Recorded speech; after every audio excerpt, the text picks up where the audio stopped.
கர்மவினை பித்ருதோஷம் நீங்கி சித்தர்கள் அருளும் குலதெய்வம் காக்க நவக்கிரக சாபம் அகன்று நலமெல்லாம் சேர வாழ்வினில் செல்வமும் வளமும் என்றும் பொங்க.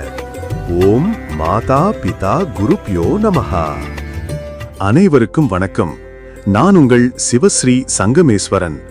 நீங்கள் பார்த்து கொண்டிருப்பது நமது அஸ்ட்ரோ தமிழ் ஏஏ சேனல்.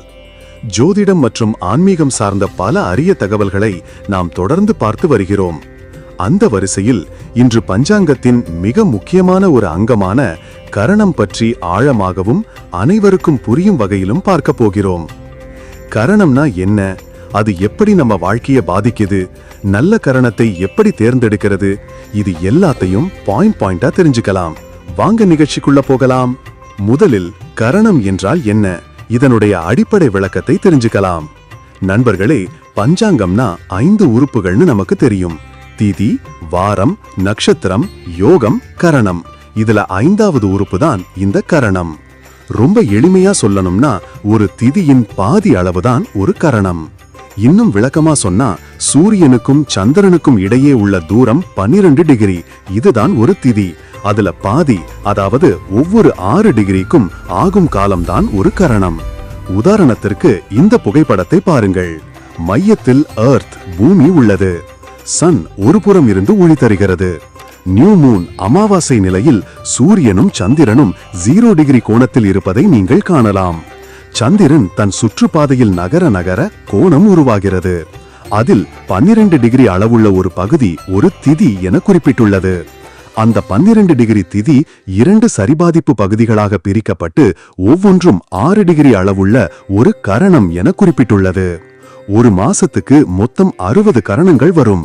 ஆனா கரணங்களோட மொத்த எண்ணிக்கை 11 தான். இந்த 11 கரணங்களும் தான் மாறி மாறி வரும். இதை நாம 2 முக்கிய வகைகளாக பிரிக்கலாம்.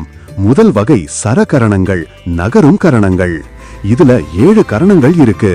பவம், பாலவம், கௌலவம், தைதுலை, கரசை, வனிசை, அப்புறம் மிக முக்கியமான பத்திரை அல்லது விஷ்டி.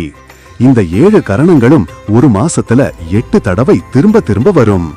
இரண்டாம் வகை ஸ்திர கரணங்கள், அதாவது நிலையான கரணங்கள். இதுல 4 கரணங்கள் இருக்கு.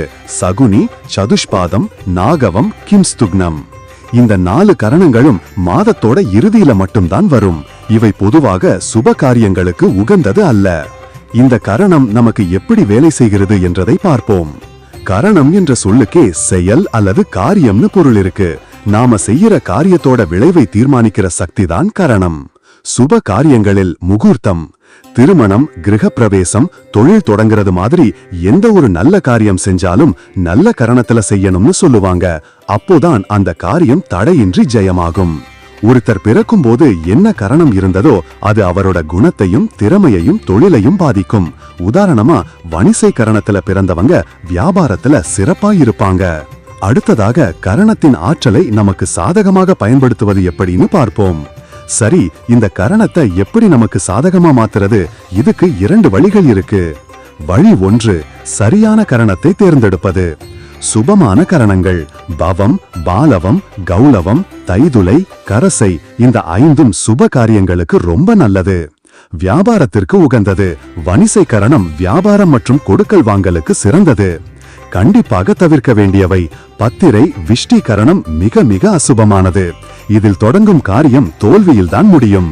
அதே போல ஸ்திர கரணங்களான சகுனி, சதுஷ்பாதம், நாகவம், கிம்ஸ்துக்னம் ஆகியவற்றையும் சுப காரியங்களுக்கு தவிர்க்க வேண்டும்.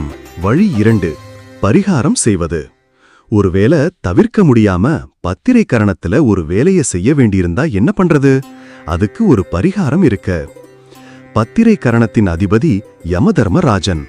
அந்த நேரத்துல யமனை மனதார வழிபட்டு தான தர்மங்கள் செஞ்சா அதோட கெடுபலன்கள் குறையும் என்பது நம்பிக்கை. மேலும் கரணம் பற்றிய சில சுவாரஸ்யமான தகவல்கள், அதாவது ஒரு குட்டி கதை பார்ப்போம். பத்திரையின் கதை. இந்த பத்திரை கரணம் ஏன் இவ்வளவு கெடுதலானதுன்னு சொல்றாங்க தெரியுமா? புராணங்களின்படி பத்திரை என்பவர் சூரியனோட மகளும் சனி பகவானோட சகோதரியும் ஆவார். அவர் பிறக்கும்போதே கோபத்தோடும் அழிக்கும் குணத்தோடும் பிறந்ததால பிரம்மா அவரை காலத்தின் ஒரு பகுதியான கரணத்துல மறைச்சு வச்சாரு. அதனால அவர் ஆதிக்கம் செலுத்தும் நேரத்துல செய்யற எந்த நல்ல காரியமும் விளங்காதுன்னு ஒரு கதை இருக்கு.